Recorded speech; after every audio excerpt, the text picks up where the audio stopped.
이번 시간에는 모양이 비슷한 한자를 한 방에 해결하는 방법을 찾아보도록 하겠습니다.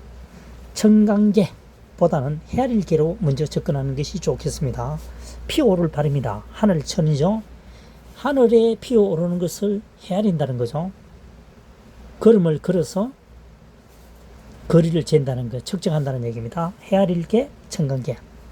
필발, 출발하다는 뜻이죠. 활공입니다. 몽둥이수, 활에 몽둥이를, 화살을 의미하겠죠. 활에 화살을 가지고 피어오르게 하니까 쏜다는 얘기입니다. 피어오르다는 뜻은 아시겠죠? 안개가 피어오르다, 오를등입니다. 콩두죠. 콩이 피어오르니까 위쪽으로 올라가죠. 그래서 오를등자가 됩니다. 오를등, 콩두. 몽둥이 숫자는 화살에 해당합니다. 이번 시간에는 모양이 비슷한 한자를 한 방에 해결하는 방법을 설명해 보도록 하겠습니다. 성인할 준입니다. 성인하다. 얼음빙이죠. 새추입니다. 얼음이 얼 때 새는 움직이기 시작합니다. 철새는 이동을 하게 되겠죠. 일종의 성인을 받고 단체로 전체가 다 이동하는 거죠. 새가. 그래서 성인 받고 가는 것처럼 보인다. 본받을 준, 성인할 준 되겠습니다. 물수의 새추죠. 물 주변에 새가 있다는 거죠. 그래서 물 이름 회가 됩니다. 물 이름 회. 그 다음 평평할 준입니다. 물수변 새추죠. 물 주변에 있는 새들이 뭡니까? 열십, 많다는 뜻입니다. 많은 새들이 이동할 때는 평평하게 이동하게 되겠죠. 그래서 평평할 준이 되겠습니다. 열십은 많다는 뜻입니다. 물은 항상 평형을 유지하겠죠. 물은 많든 적든 수평을 유지합니다. 평평할 준이 되겠습니다. 물은 많은 물들이지만 물이 그러니까 바다라고 하든가 또는 태평양이라든 모두가 물은 평평하다는 얘기입니다. 평평할 준.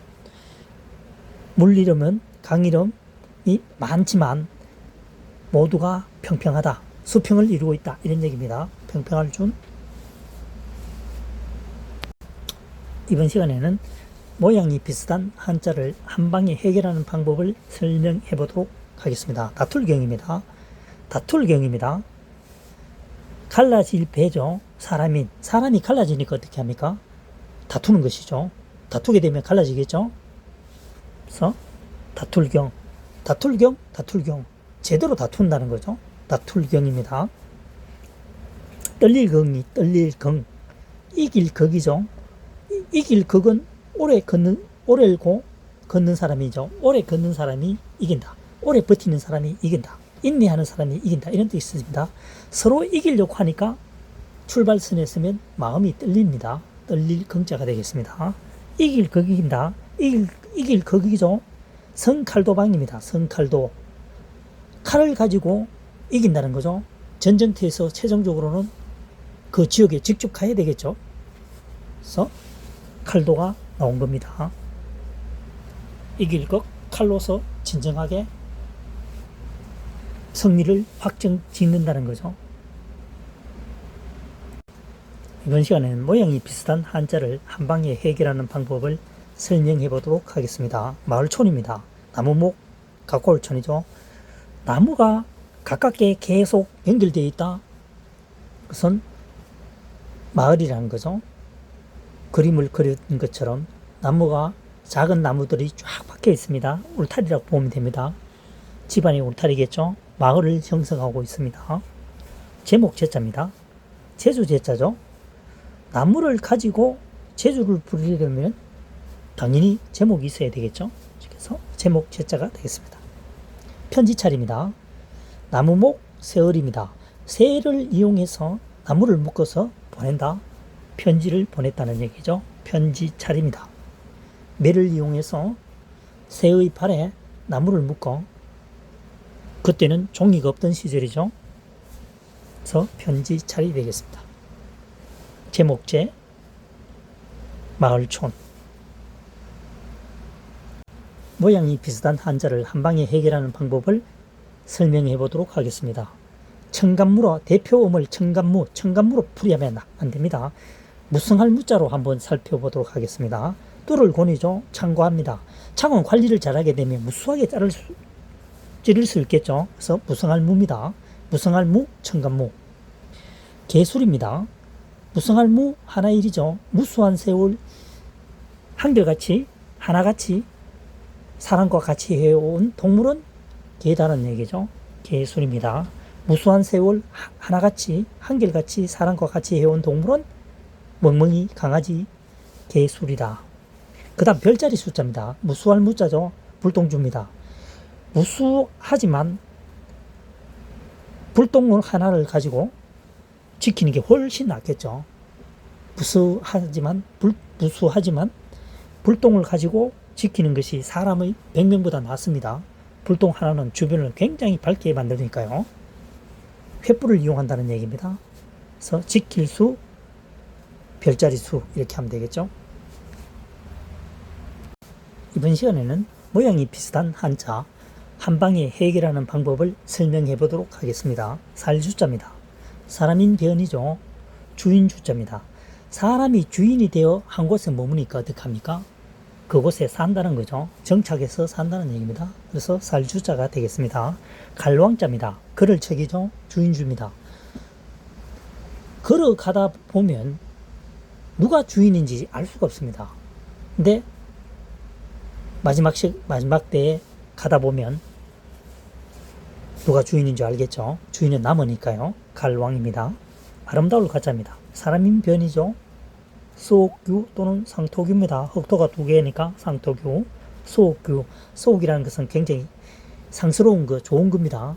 그래서 사람이 상스럽다는 것은 굉장히 아름답다, 아름다울 가 되겠습니다. 아름다울 가, 갈왕, 살주 되겠죠. 주인주, 수옥규. 수옥이라고 하는 것은 굉장히 상스러운, 굉장히 신비로운, 좋은 이런 뜻입니다. 이번 시간에 모양이 비슷한 한자를 한방에 해결하는 방법을 설명해 보도록 하겠습니다. 베풀설자입니다. 말씀은이죠. 칠수자입니다. 말하기도 하고 치기도 하고 등을 두드린다든가 옆구리 친다는 이런 의미가 되겠죠. 그래서 베푼다는 얘기입니다. 베풀설자입니다. 말하기도 하며 옆구리를 치기도 하며 베푼다. 베풀설입니다. 말씀설입니다. 말씀은이죠. 바꿀 테입니다. 말을 바꾸어가면서 설명한다는 거죠. 지식이 많다는 얘기입니다. 말씀설입니다. 살필양입니다. 서울경, 클경이죠. 또는 말씀은이죠. 말씀은 서울 사람이 말하는 것은 잘 살펴봐야 한다는 거죠. 살필양이 되겠습니다. 말이 많다라고 하는 것은 잘 살펴야 한다는 거죠. 옳고 그름을 분석해야 된다는 얘기입니다. 그래서 살필양입니다. 걸경은 말이 많다는 것은 내용이 많다는 얘기겠죠. 살필양이 되겠습니다. 모양이 비슷한 한자를 한방에 해결하는 방법을 설명해 보도록 하겠습니다. 조개패입니다. 또는 재물패죠. 조개는 재물을 의미하니까요. 눈목, 나눌 팔입니다. 눈으로 보고 나눌 수 있는 것은 상품의 가치를 눈으로 보고 나눌 수 있는 것은 재물을 볼 줄 안다는 얘기죠. 그래서 재물패자가 됩니다. 볼견자입니다. 눈목 걷는 사람인 사람이 걸어가서 눈으로 직접 보는 것이죠. 볼견이 되겠습니다. 머리 혈자입니다. 조개패, 재물패, 재물이죠. 아래하자입니다. 아래하자, 과거에 옛날에 과거 그러니까 아래하자 점이 하나 더 있지만 그보다 앞선 글자가 점이 없었습니다. 아래 재물을 보고 아래에 재물이 있으니까 머리를 이용해서 생각을 해보든가 아니면 머리를 앞으로 숙여서 봐야 되겠죠. 머리 혈이 되겠습니다. 재물이 아래에 있으니까 머리를 이용해서 생각을 하거나 아니면 보아야 되겠죠. 어쨌든 머리를 움직여야 된다는 얘기입니다. 머리 혈자가 되겠습니다. 재물이 아랫부분이 있으니까요.